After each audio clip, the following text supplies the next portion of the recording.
Setelah 3 bulan bertugas, Rania pulang dengan kejutan pahit.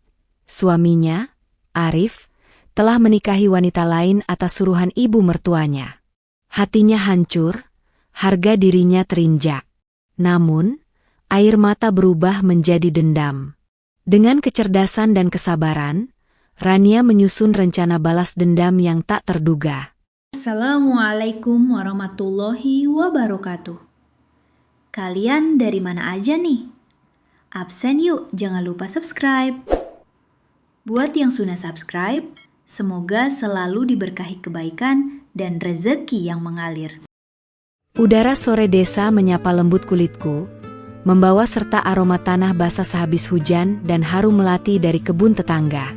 Sudah 3 bulan aku menahan rindu, jauh dari rumah, jauh dari pelukan suamiku, Arif.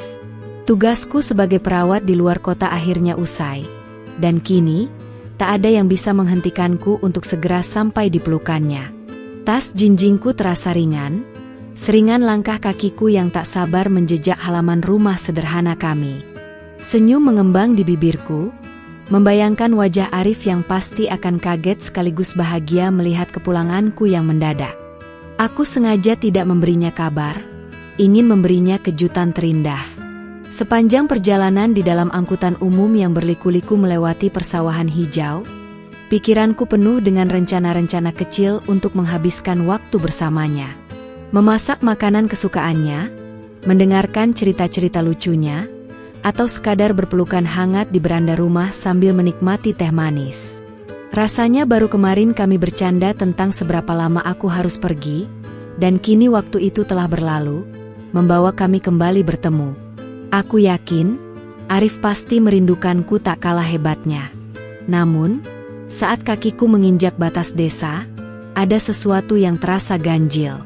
Bisikan-bisikan tetangga yang biasanya riuh menyapaku dengan ramah, kini terdengar sumbang, seperti dengungan lebah yang tertahan. Beberapa ibu-ibu yang sedang duduk di teras rumah mereka, langsung terdiam begitu melihatku, lalu buru-buru menunduk atau pura-pura sibuk. Senyumku memudar perlahan. Ada apa ini? Apakah ada berita duka yang kulewatkan? Jantungku mulai berdebar tak karuan, firasat buruk mulai merayapi benakku, meski aku berusaha mengusirnya. Semakin dekat dengan rumah, firasat itu semakin kuat. Gerbang kayu kami yang biasanya tertutup rapat, kini sedikit terbuka. Sepasang sandal wanita yang bukan milikku tergeletak di teras. Bukan sandal Arif, bukan sandal tetangga yang sering berkunjung, tapi sandal baru, berwarna merah muda dengan hiasan pita kecil. Alisku bertaut. Siapa yang datang bertamu tanpa mengabariku? Mungkin saja Ibu Lastri, mertuaku, sedang berkunjung. Tapi biasanya ia akan mengabari atau paling tidak. Sandal miliknya sudah sangat familiar di mataku. Aku melangkah perlahan, mendorong gerbang yang berderit. Bau masakan yang asing menyeruak dari dapur, bukan aroma masakan yang biasa kubuat atau yang disukai Arif. Langkahku terhenti di depan pintu utama yang sedikit terbuka. Dari celah itu, aku bisa mendengar suara tawa seorang wanita yang bukan aku, bercampur dengan suara tawa Arif. Dadaku tiba-tiba terasa sesak, seolah ada tangan tak kasat mata yang meremasnya kuat-kuat. Kepalaku pening, pandanganku mengabur. Ini pasti hanya salah dengar, batinku mencoba menenangkan diri. Dengan tangan gemetar, aku mendorong pintu lebih lebar. Dan dunia seolah berhenti berputar. Di ruang tamu kami yang sederhana, di sofa empuk tempat kami biasa berbagi cerita, duduklah Arif, suamiku, memegang tangan seorang wanita asing. Wanita itu berparas ayu, mengenakan daster rumahan, dan tertawa manja di hadapan Arif. Di samping mereka, mertuaku, Ibu Lastri, tersenyum lebar, menatap kedua orang itu dengan pandangan penuh kepuasan. Pemandangan itu bagai pukulan telak yang menghantam ulu hatiku. Semua udara di paru-paruku seolah lenyap. Aku terpaku, hijab di kepalaku terasa begitu berat, menutupi kepala yang terasa kosong. Arif, yang menyadari kehadiranku, langsung melepaskan tangan wanita itu. Wajahnya pucat pasi, matanya membelalak, penuh keterkejutan dan ketakutan. Ibu Lastri, yang awalnya tersenyum, kini menatapku dengan ekspresi dingin, seperti predator yang baru saja tertangkap basah. Wanita asing itu berbalik, menatapku dengan sorot mata yang sulit kuartikan, antara terkejut dan sedikit ketakutan, namun terselip keangkuhan di sana. "Rania?" Suara Arif tercekat, nyaris tak terdengar. Aku tidak menjawab. Bibirku keluh, air mata menggenang di pelupuk mata, namun tak ada satupun yang berhasil tumpah. Hatiku hancur berkeping-keping. Rumah yang kurindukan, suami yang kurindukan, kini menjadi saksi bisu pengkhianatan terkelam dalam hidupku. Kejutan yang kubayangkan, ternyata adalah kejutan terburuk yang pernah kualami. Segala janji setia, segala kenangan manis, kini terasa begitu pahit dan menjijikkan. Ibu Lastri berdehem, suaranya menguasai ruangan. "Kenapa kamu pulang mendadak, Rania? Kami tidak menyangka." Matanya menatapku lurus, tanpa jejak penyesalan. Wanita asing itu menyentuh lengan Arif, seolah ingin menenangkannya. "Siapa dia? Apa yang terjadi selama aku pergi?" Ribuan pertanyaan bergejolak di benakku, namun tak ada satupun yang sanggup kuucapkan. Aku hanya berdiri di sana, seperti patung, dengan hati yang remuk redam. Ini siapa, Mas Arif?" Akhirnya, suara itu keluar dari bibirku, bergetar dan parau. Arif menunduk, tidak sanggup menatap mataku. Ibu Lastri maju selangkah, dengan senyum tipis yang terasa begitu jahat.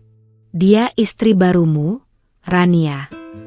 Suara mertuaku bagai belati yang menusuk jantungku, dalam dan mematikan. "Istri baru? Bagaimana bisa? Aku tidak pernah tahu, tidak pernah mendengar apa-apa. Selama ini, kami baik-baik saja, atau setidaknya, aku berpikir begitu." Air mata akhirnya menetes, membasahi pipiku, mengalir deras membasahi hijabku. Rasa sakit itu tak tertahankan, menjalar ke seluruh tubuh. Aku menatap Arif, berharap ia akan menyangkal, berharap semua ini hanya mimpi buruk. Tapi Arif tetap membisu, tatapannya kosong, penuh rasa bersalah yang tak terucap. Ibu Lastri kemudian menambahkan, dengan nada kemenangan, "Ini semua atas suruhanku, Rania. Ibu tidak ingin punya menantu mandul sepertimu." Kata-kata itu bagai bom waktu yang meledak, menghancurkan sisa-sisa harapanku. "Mandul? Aku tidak mandul. Kami belum dikaruniai anak, tapi kami masih dalam proses ikhtiar, dan Arif selalu mendukungku." Tapi kini, mertuaku menggunakan alasan kejam itu untuk menghancurkan rumah tanggaku. Aku merasa seperti diusir dari istanaku sendiri, dari surga yang kubangun bersama Arif. Rumah ini, yang dulu penuh cinta, kini terasa dingin dan asing. Aku tidak bisa lagi berada di sana, melihat pengkhianatan itu terpampang nyata di depan mata. Dengan sisa-sisa kekuatan, aku berbalik, meninggalkan pintu yang terbuka dan kehancuran di baliknya. Langkahku terseok-seok, tak peduli lagi dengan tas jinjingan yang terjatuh. Air mata dan isak tangis tak bisa lagi kutahan. Aku tidak tahu harus pergi kemana, hanya ingin berlari sejauh mungkin dari kenyataan pahit ini. Kebencian mulai membakar hatiku. "Dendam." Kata itu berbisik pelan di benakku, mengukir janji yang tak akan pernah kulupakan. Aku akan membalas perbuatan mereka, membuat mereka hancur, bahkan lebih hancur dari diriku saat ini. Hembusan angin malam terasa dingin menyentuh pipiku yang basah oleh air mata. Aku tak tahu sudah berapa lama aku berjalan tanpa arah, menyusuri jalan setapak di pinggir desa. Langkah kakiku membawa tubuhku yang ringkih menjauh dari rumah yang kini terasa seperti neraka. Setiap napas terasa berat, menyesakkan dada.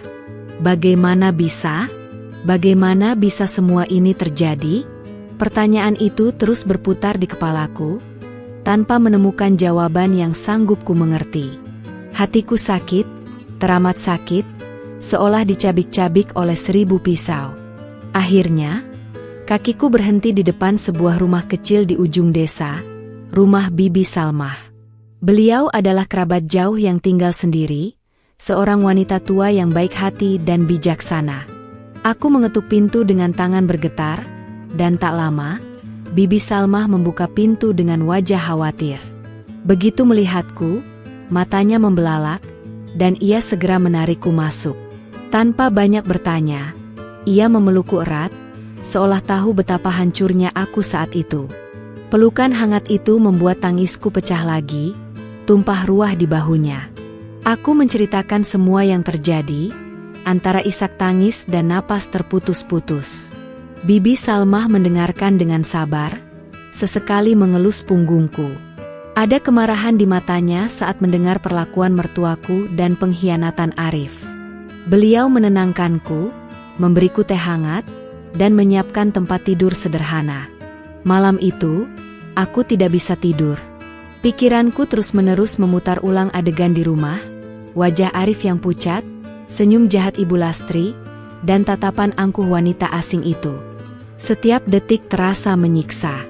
Keesokan harinya, Bibi Salmah mencoba membujukku untuk merelakan. Biarkan saja, Nak Rania. Mungkin ini jalan takdir. Allah tidak tidur, Dia pasti akan membalas kebaikanmu. Namun, kata-kata itu tak mempan. Bagaimana mungkin aku merelakan kehancuran ini? Ini bukan takdir, ini adalah pengkhianatan. Harga diriku diinjak-injak, kepercayaanku dihancurkan, dan cintaku dikhianati begitu saja. Aku, Rania, yang selalu berusaha menjadi istri yang baik, menantu yang patuh, kini harus menerima kenyataan pahit ini.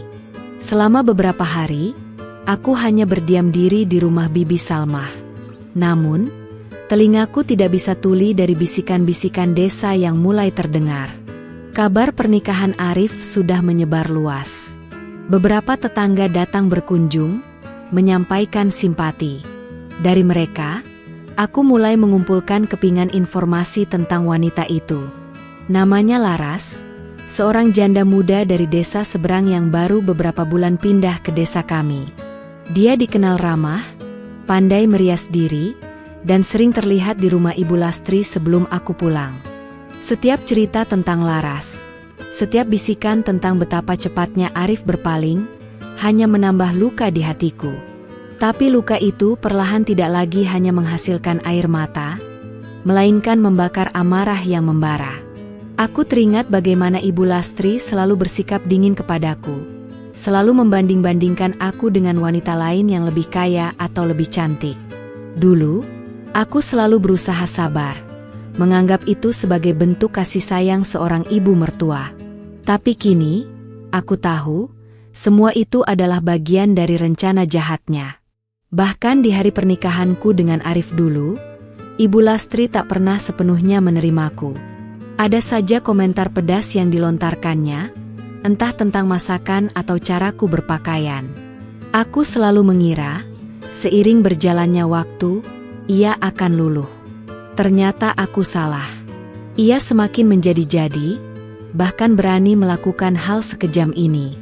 Rasa jijik dan benci kini menyelimuti hatiku, menggeser sedikit demi sedikit rasa cinta yang dulu begitu dalam untuk Arif. Bagaimana bisa pria yang kucintai tega melakukan ini padaku? Aku mulai bertanya-tanya, apakah Arif juga terlibat dalam rencana ini sejak awal? Atau dia hanya boneka yang digerakkan oleh ibunya? Kemanapun arah pertanyaannya, satu hal yang pasti, Arif telah mengkhianatiku.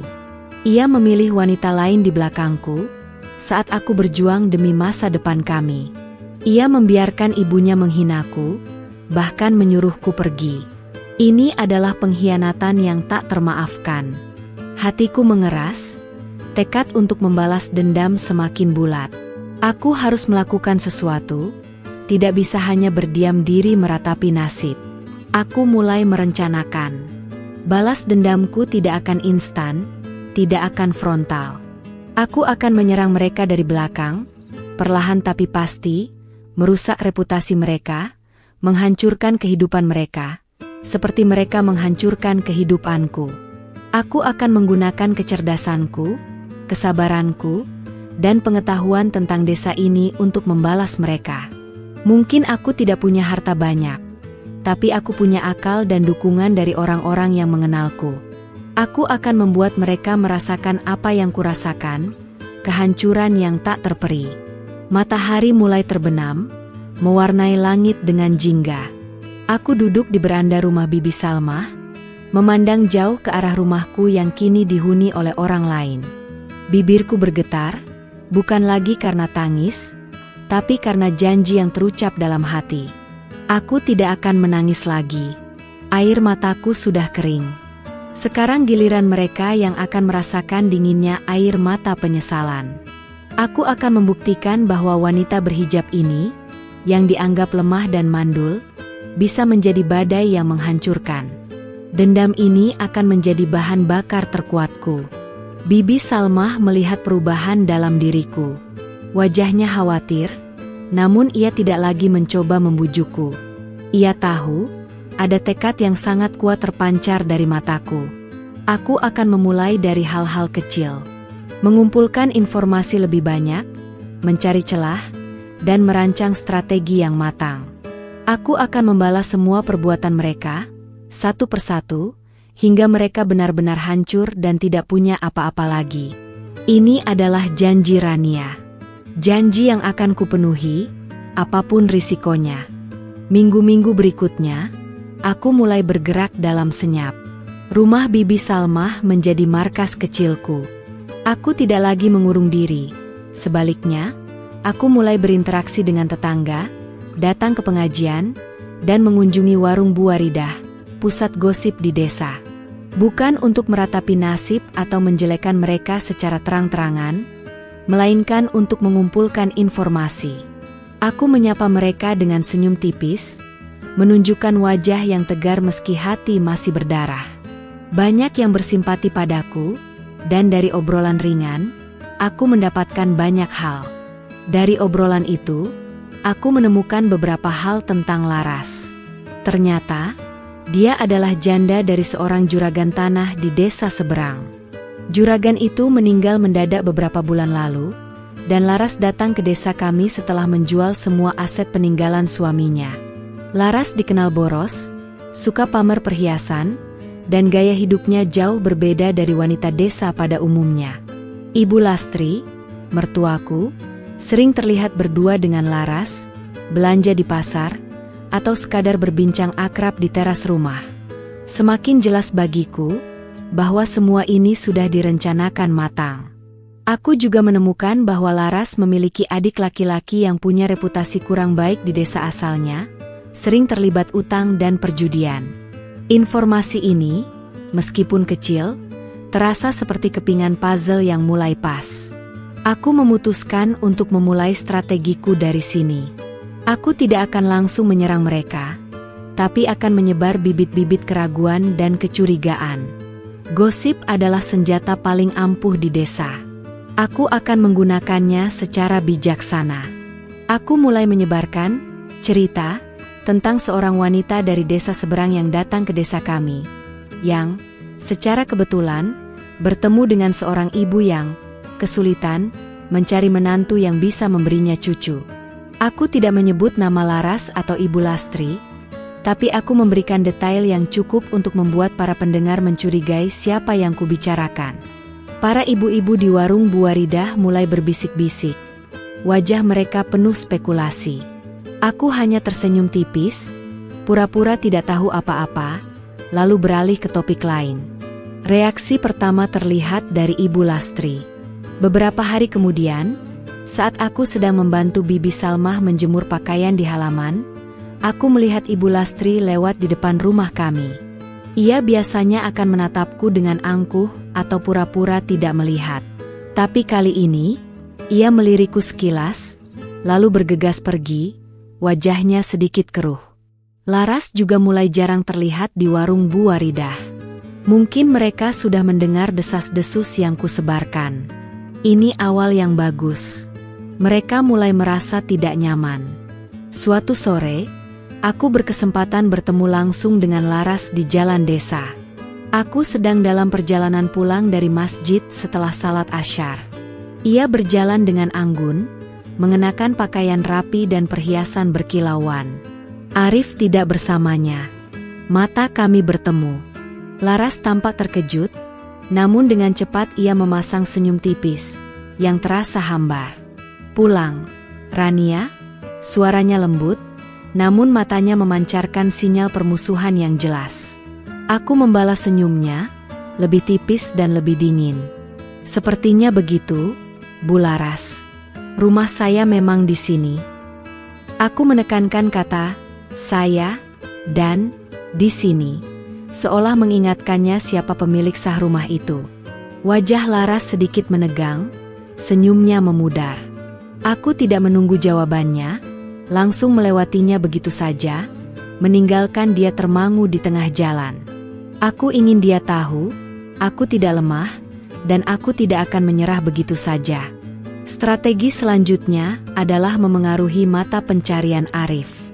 Arif memiliki toko kelontong kecil di dekat pasar desa, yang dulu kami bangun bersama dari hasil tabunganku dan sebagian gaji Arif. Aku tahu betul pemasukan dan pengeluaran toko itu.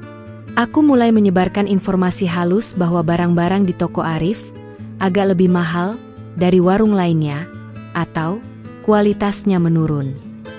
Tentu saja, itu tidak benar, tapi di desa, gosip kecil bisa menjadi besar. Aku juga tahu, Ibu Lastri sering meminjam uang dari kas toko tanpa sepengetahuan Arif. Aku juga mulai mendekati beberapa pemasok langganan Arif.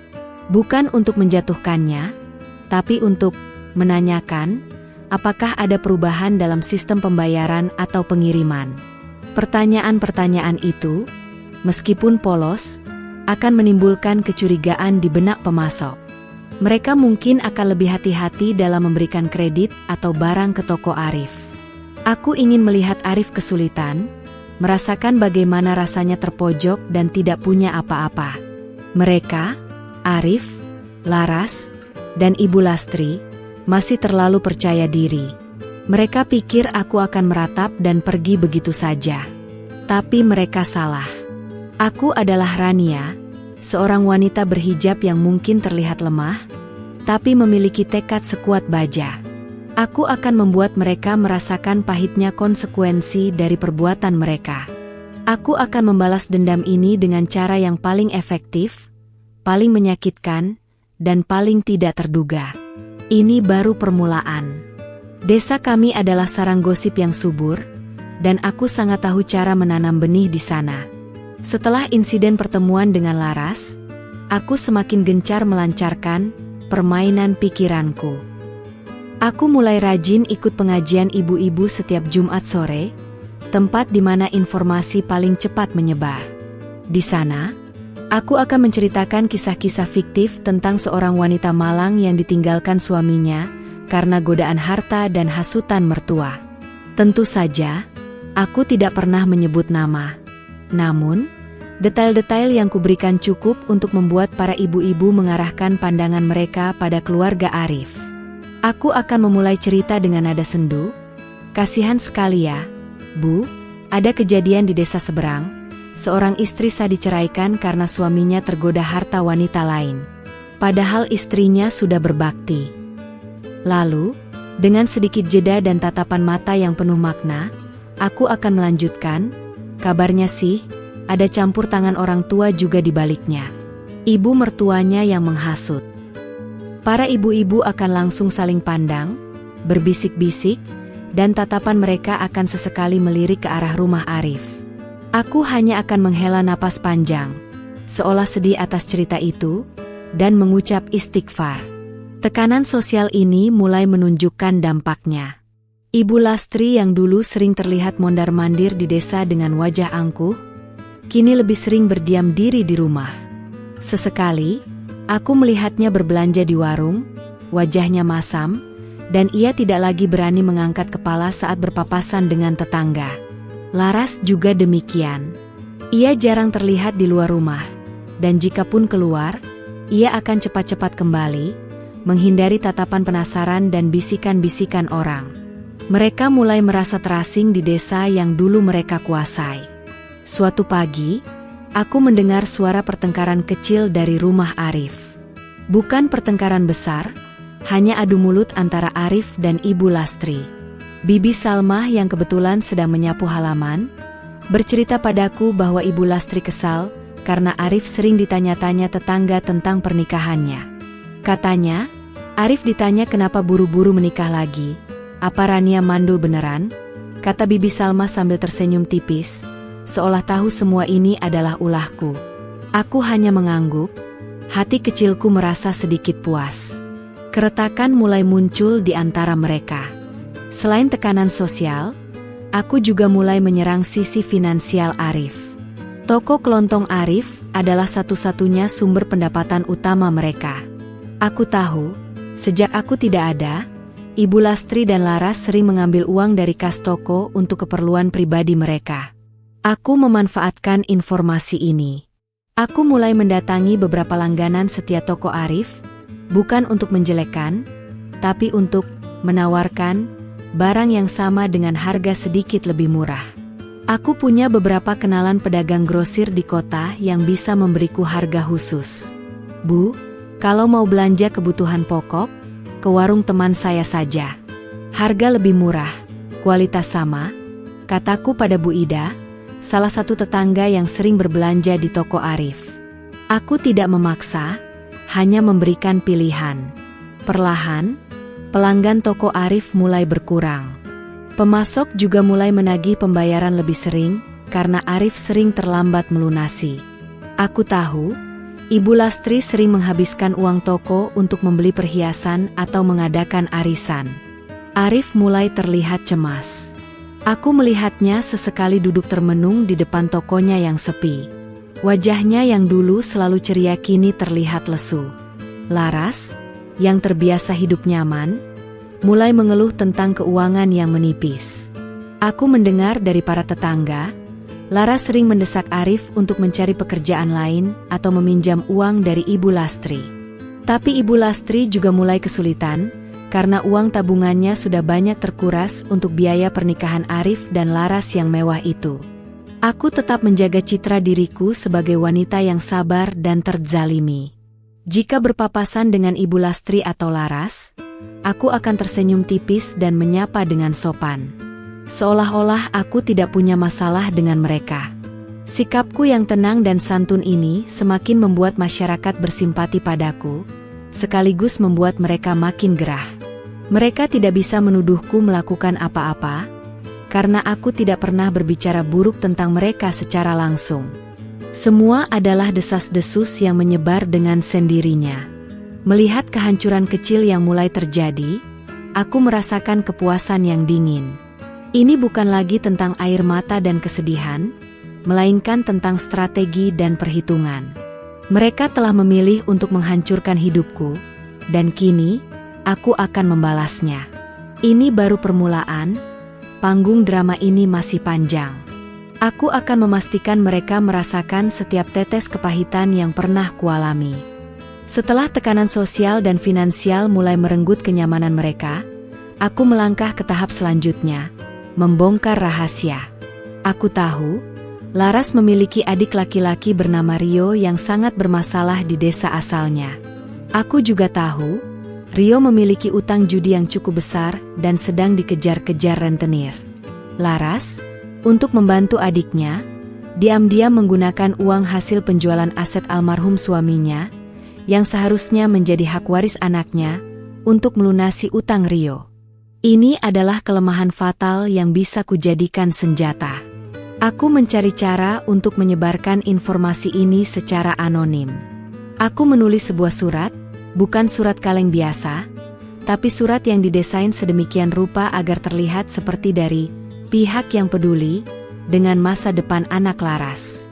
Dalam surat itu, aku menulis detail tentang utang Rio, jumlah uang yang digunakan Laras, dan bagaimana hal itu akan merugikan masa depan anaknya. Aku menyelipkan surat itu di beberapa tempat strategis, seperti di kotak amal masjid dan di bawah pintu beberapa tokoh masyarakat. Aku yakin, surat itu akan segera beredar luas. Dampak dari surat itu seperti ledakan bom. Dalam waktu singkat, kabar tentang Laras dan adiknya menyebar ke seluruh desa. Masyarakat desa kami sangat menjunjung tinggi kejujuran dan amanah, terutama yang menyangkut hak anak yatim. Reputasi Laras yang awalnya hanya sedikit tercoreng kini hancur lebur. Orang-orang mulai menatapnya dengan jijik. Bahkan beberapa ibu-ibu menggunjingkan Laras terang-terangan di hadapannya. Laras yang terbiasa hidup mewah dan dihormati, kini harus menanggung malu. Arif, yang tidak tahu menahu soal ini, terkejut dan marah besar. Aku mendengar dari Bibi Salmah, terjadi pertengkaran hebat di rumah mereka. Arif menuntut penjelasan dari Laras, dan Laras mencoba menyangkal. Namun bukti-bukti yang tertera dalam surat itu terlalu kuat. Akhirnya, Laras terpaksa mengakui perbuatannya. Pengakuan itu membuat Arif semakin terpukul. Ia tidak menyangka wanita yang ia nikahi ini memiliki motif tersembunyi dan berani menyalahgunakan harta anak yatim. Ibu Lastri juga terkena dampaknya. Ia yang selama ini membanggakan Laras sebagai menantu pilihan, kini harus menanggung malu besar. Para tetangga yang dulu sering memuji kecantikan Laras di depannya, kini justru menghujani Ibu Lastri dengan sindiran pedas. "Bu Lastri, kok bisa-bisanya ya pilih menantu kayak gitu? Enggak takut kualat sama anak yatim?" Sindiran seperti itu sering kudengar saat melewati rumahnya. Wajah Ibu Lastri terlihat muram, ia bahkan sering jatuh sakit karena tekanan mental yang dihadapinya. Krisis keuangan keluarga Arif semakin parah. Toko kelontongnya benar-benar sepi pembeli. Pemasok menghentikan pasokan barang karena Arif tidak mampu melunasi utangnya. Hutang judi Rio yang ikut membebani keuangan Laras, kini menjadi tanggungan Arif. Laras, yang terbiasa hidup dengan uang berlimpah, mulai panik. Ia mendesak Arif untuk mencari uang dengan cara apapun, bahkan mulai menyalahkan Arif atas kemalangan ini. Aku hanya diam, mengamati semua dari kejauhan. Wajahku tetap tenang, tak ada riak emosi yang terlihat. Namun, di dalam hati, aku bersorak. Mereka mulai merasakan kehancuran yang kumulai. Pemandangan Laras yang menangis histeris, Arif yang putus asa, dan Ibu Lastri yang terisolasi, adalah pemandangan yang paling memuaskan bagiku saat ini. Mereka telah menggali lubang kubur mereka sendiri, dan aku hanya sedikit mendorong mereka ke dalamnya. Rasa puas itu bercampur dengan sedikit rasa pahit. Ternyata, balas dendam tidak sepenuhnya memberikan kebahagiaan sejati. Namun, itu memberikan rasa keadilan. Setidaknya, mereka kini merasakan sebagian dari rasa sakit yang kualami. Aku tahu, ini belum selesai. Masih ada langkah selanjutnya yang lebih besar, yang akan memastikan mereka tidak akan pernah bisa bangkit lagi. Aku akan membuat mereka benar-benar kehilangan segalanya, bahkan harga diri mereka. Kejatuhan Arif terasa begitu cepat, seperti efek domino yang tak bisa dihentikan. Setelah reputasi Laras hancur dan keuangan toko kelontongnya bangkrut, Arif benar-benar kehilangan segalanya. Tokonya terpaksa ditutup karena tidak ada lagi pemasok yang mau memberinya barang, dan para pelanggan pun telah berpaling. Utang-utang menumpuk, dan Laras, yang tak terbiasa hidup dalam kemiskinan, terus-menerus mendesaknya. Rumah tangga mereka kini dipenuhi pertengkaran setiap hari. Arif mencoba melamar pekerjaan lain di desa atau bahkan ke kota terdekat, tapi tidak ada yang menerimanya. Reputasinya sebagai pria yang mengkhianati istri sahnya dan menikah dengan wanita yang memiliki masalah finansial, sudah tersebar luas. Tidak ada yang mau mempercayai Arif lagi. Ia yang dulu dihormati sebagai pengusaha muda, kini menjadi bahan gunjingan dan kasihan. Wajahnya semakin cekung, matanya merah karena kurang tidur. Ia terlihat seperti orang yang kehilangan arah hidup. Aku mendengar dari Bibi Salmah, Arif sering terlihat duduk termenung di depan bekas tokonya, menatap kosong ke jalan. Beberapa kali, ia mencoba mendekati rumah Bibi Salmah, seolah ingin bertemu denganku. Namun, aku selalu menghindar. Aku tidak ingin melihatnya, tidak ingin mendengar penyesalannya. Bagiku, penyesalan itu datang terlambat. Luka yang ia torehkan terlalu dalam untuk bisa disembuhkan begitu saja. Aku harus tetap teguh pada pendirianku, tidak goyah melihat penderitaannya.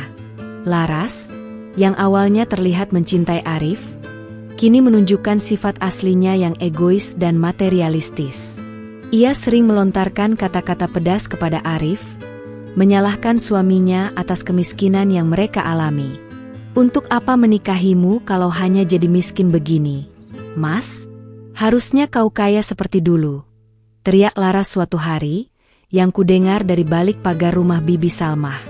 Pertengkaran itu diakhiri dengan Laras membanting pintu kamar, meninggalkan Arif sendirian.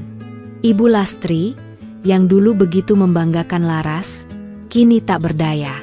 Ia sendiri juga merasakan dampaknya. Tabungannya sudah habis, dan ia tidak punya lagi sumber pendapatan. Arif, yang menjadi satu-satunya harapannya, kini justru menjadi beban. Hubungan ibu dan anak itu semakin merenggang. Ibu Lastri sering menyalahkan Arif karena tidak bisa mempertahankan Laras dan kekayaannya. Ia bahkan sering menyuruh Arif untuk meminta bantuan padaku, yang tentu saja Arif tolak dengan keras. Masyarakat desa semakin menjauhi keluarga Arif. Tidak ada lagi yang datang bertamu, tidak ada lagi yang bertegur sapa dengan ramah. Mereka hidup dalam isolasi sosial, dikucilkan oleh lingkungan sekitar. Rumah mereka yang dulu ramai, kini terasa sepi dan suram. Aku sesekali melewati rumah itu, melihat halaman yang tak terurus, cat dinding yang mulai mengelupas, dan wajah-wajah putus asa yang mengintip dari jendela. Pemandangan itu, alih-alih membuatku bersimpati, justru semakin menguatkan tekad balas dendamku. Apa kamu tidak kasihan, Nak Rania? Arif terlihat sangat menderita. Bibi Salmah pernah bertanya padaku, suatu malam. Aku hanya tersenyum tipis. Kasihan? Bibi tahu betapa menderitanya aku saat itu? Arif memilih jalan ini, Bei. Ia yang menorehkan luka ini. Dan kini, ia harus merasakan konsekuensinya. Aku tahu, kata-kataku terdengar dingin, tapi itu adalah kebenaran yang kurasakan. Aku tidak akan membiarkan hatiku melunak begitu saja.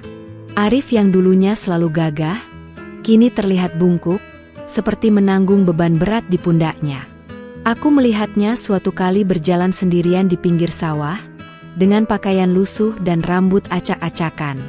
Rasa kasihan itu memang sempat terlintas, namun segera kuhalau. Ini adalah bagian dari rencanaku. Aku ingin dia merasakan setiap tetes kepahitan yang pernah kualami. Aku ingin dia melihat bagaimana hidupnya hancur di depan matanya sendiri. Aku tahu, ini belum puncak balas dendamku. Tapi melihat Arif yang sudah diambang kehancuran, membuatku merasa langkahku benar.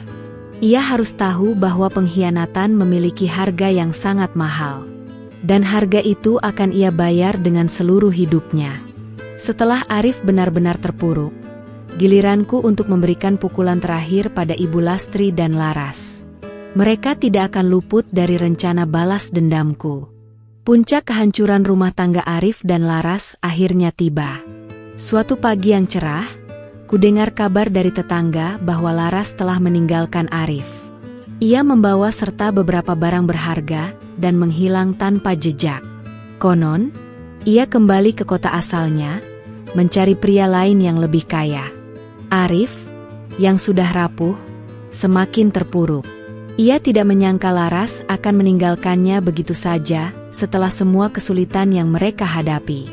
Dasar wanita tak tahu diri, hanya mengincar harta saja. Hardik Ibu Lastri pada Arif, yang kudengar dari obrolan ibu-ibu di pasar. Arif hanya diam, tak sanggup membela diri. Kebangkrutan Arif dan kepergian Laras benar-benar menghancurkan Ibu Lastri.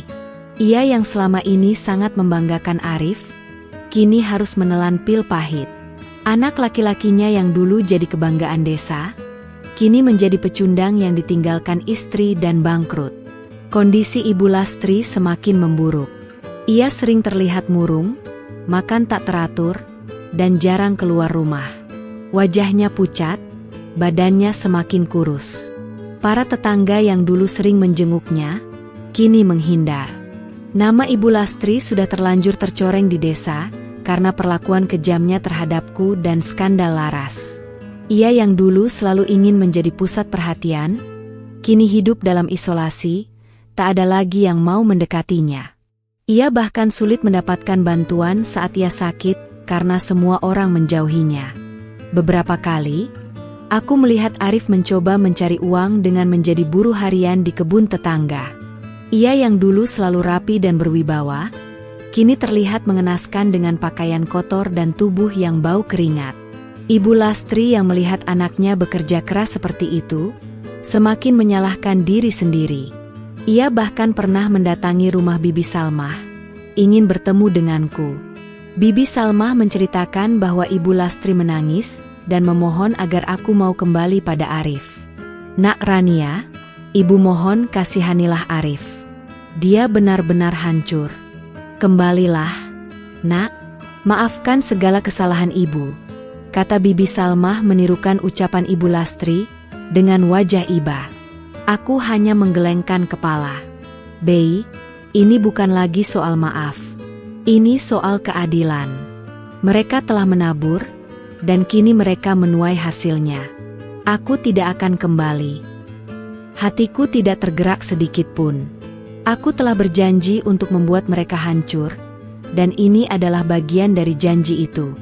Setiap sore, aku sering berjalan-jalan di sekitar desa, seolah tak sengaja melewati rumah Arif. Aku melihat rumah itu semakin tidak terurus, halaman penuh rumput liar, dan dinding yang kotor. Aura kesedihan dan keputusasaan menyelimuti rumah itu. Arif dan Ibu Lastri seperti hidup dalam kegelapan, terpisah dari dunia luar. Pemandangan itu bagai trofi kemenangan bagiku. Mereka yang dulu begitu berkuasa, kini tak berdaya. Mertuaku yang dulu selalu menatapku rendah, kini harus menatapku dengan penuh penyesalan. Aku yang dulu dianggap mandul dan tidak pantas untuk Arif, kini adalah wanita yang tegar dan dihormati di desa. Aku telah membuktikan bahwa mereka salah. Aku tidak lemah, dan aku tidak akan menyerah pada nasib. Aku telah berhasil memisahkan Laras dari Arif, dan membuat Ibu Lastri hidup dalam keterasingan. Rasa lega mulai memenuhi hatiku. Dendamku hampir tuntas. Namun, masih ada satu hal yang harus kulakukan untuk benar-benar mengakhiri semua ini. Aku ingin mereka tahu siapa yang telah menghancurkan hidup mereka. Aku ingin mereka merasakan bagaimana rasanya saat semua yang mereka miliki direnggut. Ini adalah akhir dari permainan, dan aku akan menjadi pemenangnya. Hari itu adalah hari yang kutunggu-tunggu. Setelah Laras pergi dan Ibu Lastri terisolasi, aku memutuskan untuk melancarkan pukulan terakhir. Bukan lagi melalui gosip atau perusakan finansial, tapi dengan mengambil kembali hak-hakku yang telah mereka rampas. Aku telah mengumpulkan semua bukti kepemilikan rumah, surat nikah, dan bukti-bukti transfer gajiku yang selama ini masuk rekening bersama Arif, serta bagaimana Ibu Lastri telah mengurasnya. Dengan bantuan seorang pengacara dari kota, aku mengajukan gugatan cerai dan pembagian harta gonogini. Surat panggilan sidang dari pengadilan agama tiba di rumah Arif. Aku mendengar dari para tetangga, Arif dan Ibu Lastri sangat terkejut dan marah. Mereka tidak menyangka aku akan mengambil jalur hukum. Mereka mungkin berpikir aku hanya akan meratap dan menerima nasib begitu saja. Tapi mereka salah. Aku telah belajar, di dunia ini, kebaikan saja tidak cukup. Kadang, keadilan harus diperjuangkan dengan cara yang tegas. Sidang pertama berlangsung tegang. Aku duduk di satu sisi ruangan, mengenakan gamis dan hijab rapi, dengan wajah tenang. Di sisi lain, Arif duduk menunduk, di sampingnya Ibu Lastri dengan wajah masam dan mata sembab. Laras tidak hadir. Pengacaraku membeberkan semua bukti tentang pengkhianatan Arif, tentang bagaimana Ibu Lastri menghasut, dan tentang bagaimana mereka telah mengambil alih semua aset yang seharusnya menjadi milik bersama kami. Setiap bukti yang dibacakan bagai palu godam yang menghantam mereka. "Bagaimana bisa kau lakukan ini, Rania?" teriak Ibu Lastri saat di luar persidangan, di lorong pengadilan, ia mencoba menyerangku. Wajahnya merah padam, penuh amarah dan keputusasaan. "Kau ingin menghancurkan kami?" Aku menatapnya lurus, dengan tatapan dingin yang tak pernah kubayangkan bisa kumiliki. "Bukankah itu yang kalian lakukan padaku, Bu? Kalian menghancurkan hidupku, menghina harga diriku. Ini hanya balasan. Kalian menuai apa yang kalian tanam." Arif mengangkat kepalanya, menatapku dengan mata berkaca-kaca. "Rania, aku minta maaf." Suaranya serak, penuh penyesalan. "Aku tahu aku salah. Aku menyesal." Kata-kata itu, yang seharusnya kudengar berbulan-bulan lalu, kini tak lagi memiliki arti. Hatiku sudah terlalu keras. "Penyesalanmu terlambat, Mas Arif," kataku, tanpa emosi. "Aku sudah terlalu sakit."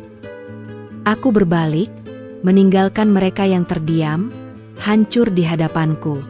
Akhirnya, pengadilan memutuskan. Gugatan cerai dikabulkan.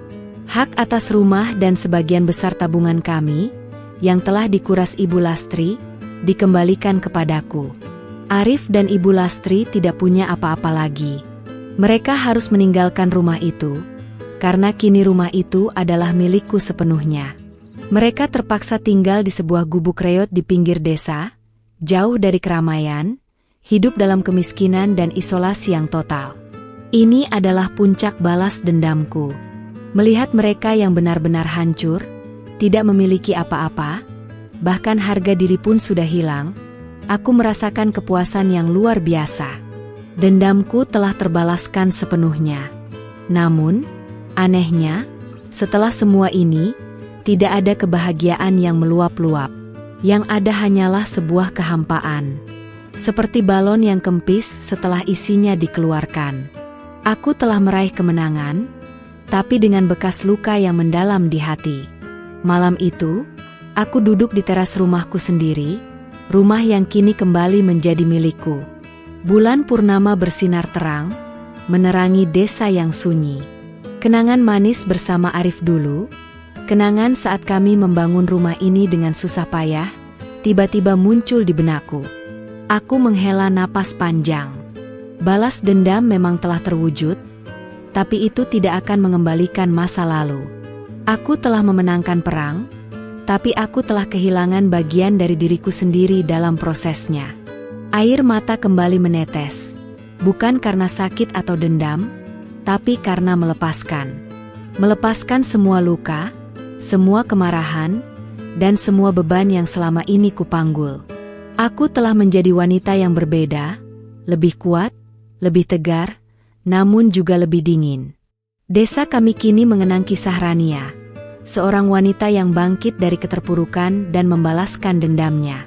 Aku telah menunjukkan pada mereka bahwa wanita berhijab ini bukan hanya bisa bersabar, tapi juga bisa melawan dengan cerdas. Aku tahu, ini adalah akhir dari satu babak dalam hidupku. Tapi ini juga adalah awal dari babak baru. Aku harus belajar untuk menyembuhkan diri, untuk memaafkan, bukan demi mereka, tapi demi diriku sendiri. Aku harus membangun kembali hidupku, mencari makna baru, dan menemukan kebahagiaan yang sejati, yang tidak didasarkan pada dendam. Ini adalah tantangan terbesarku selanjutnya. Setelah semua drama persidangan dan pengembalian hak-hakku, hidupku perlahan mulai menampakkan ketenangan. Rumah yang dulu pernah menjadi saksi pengkhianatan, kini kembali kudekorasi, kurenovasi, dan kuisi dengan energi positif. Aroma melati dari kebun belakang kembali tercium, seolah menyambutku pulang. Aku tidak lagi merasa ada beban berat di pundak. Dendam telah tuntas, dan kini saatnya aku menata diri. Arif dan Ibu Lastri benar-benar hidup dalam kesengsaraan. Aku mendengar kabar dari Bibi Salmah, mereka kini tinggal di sebuah gubuk kecil di pinggir desa, yang dulunya adalah gudang tua. Arif bekerja serabutan, menjadi buruh tani atau kuli panggul, sekadar untuk makan sehari-hari. Ibu Lastri yang sudah tua, seringkali sakit-sakitan karena stres dan gizi buruk. Mereka benar-benar kehilangan segalanya, termasuk kehormatan mereka di mata masyarakat desa. Kadang, tanpa sengaja aku melihat Arif di pasar, membawa karung beras atau sayuran sisa. Wajahnya yang dulu ceria, kini ditutupi janggut tipis dan mata yang kosong. Aku tidak lagi merasakan kebencian yang membara seperti dulu. Hanya ada rasa datar, seperti melihat orang asing yang tak lagi punya kaitan emosional denganku. Aku telah memaafkan mereka, bukan karena mereka pantas mendapatkannya, tapi karena aku ingin membebaskan diriku dari belenggu amarah. Fokusku kini adalah penyembuhan diri. Aku semakin rajin mengikuti pengajian, mendalami ilmu agama, dan memperbanyak ibadah. Aku menghabiskan banyak waktu di masjid, mencari ketenangan jiwa yang hilang. Bibi Salma selalu menemaniku, memberikan dukungan dan nasihat. Beliau adalah malaikat penolongku di masa-masa tergelap. Aku juga mulai sering mengunjungi panti asuhan di kota, menjadi relawan, membantu anak-anak yang kurang beruntung. Melihat senyum mereka, hatiku terasa hangat, damai. Aku juga memulai usaha kecil-kecilan. Dulu, aku sering membuat kue-kue tradisional yang kubagikan ke tetangga. Kini, aku mencoba menjualnya. Dengan modal seadanya dari sisa tabunganku yang berhasil kukembalikan, aku mulai membuat kue-kue itu dan menitipkannya di warung-warung. Tak disangka, kue-kuenya laris manis. Aku mulai mendapatkan penghasilan sendiri, dan perlahan, aku bisa kembali mandiri secara finansial. Ini adalah langkah kecil menuju kebebasan sejati. Hidup baru ini terasa ringan. Aku tidak lagi memikirkan Arif atau Ibu Lastri. Mereka hanyalah masa lalu yang pahit, yang telah memberiku pelajaran berharga. Aku belajar tentang kekuatan diri, tentang bagaimana seorang wanita bisa bangkit dari keterpurukan, dan tentang pentingnya memperjuangkan keadilan. Aku juga belajar bahwa balas dendam memang bisa memberikan kepuasan, tapi kebahagiaan sejati datang dari ketenangan hati dan penerimaan. Aku mulai berani bermimpi lagi. Mimpi tentang masa depan yang cerah, tentang hidup yang penuh makna, tanpa harus bergantung pada siapapun. Aku tahu, perjalananku masih panjang. Luka di hati tidak akan sembuh total dalam semalam, tapi aku sedang dalam proses. Setiap hari adalah langkah kecil menuju kesembuhan. Aku merasa lebih kuat, lebih bijaksana, dan lebih siap menghadapi apapun yang datang dalam hidupku. Malam-malamku kini tidak lagi diisi tangisan, tapi dengan doa-doa syukur. Aku bersyukur atas kekuatan yang Allah berikan, atas cobaan yang telah membentukku menjadi pribadi yang lebih baik. Aku menerima masa lalu sebagai bagian dari perjalananku. Ini adalah babak baru, di mana Rania yang baru akan menemukan kedamaian dan kebahagiaan yang pantas ia dapatkan. Aku sudah bebas dari bayangan masa lalu, dan siap menyongsong masa depan. 3 tahun berlalu sejak kejadian itu. Desa kami telah banyak berubah, dan begitu pula diriku. Aku, Rania, kini bukan lagi wanita yang rapuh dan penuh dendam.